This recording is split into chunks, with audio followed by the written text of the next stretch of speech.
My child, if I could reach through this moment and lift your spirit, I would tell you this.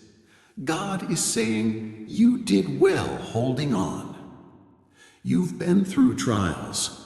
You've been through nights of doubt and days of struggle. You've wondered if you could keep going, if you could survive another challenge. But God sees every tear, every prayer, every effort you made to keep the faith. He sees your perseverance. He sees your patience.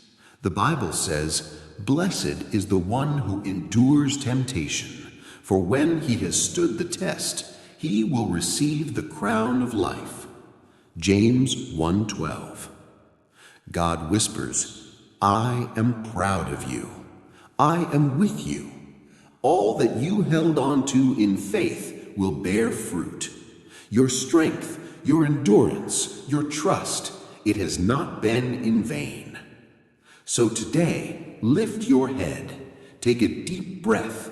Know that your faithfulness has been noticed, rewarded, and cherished.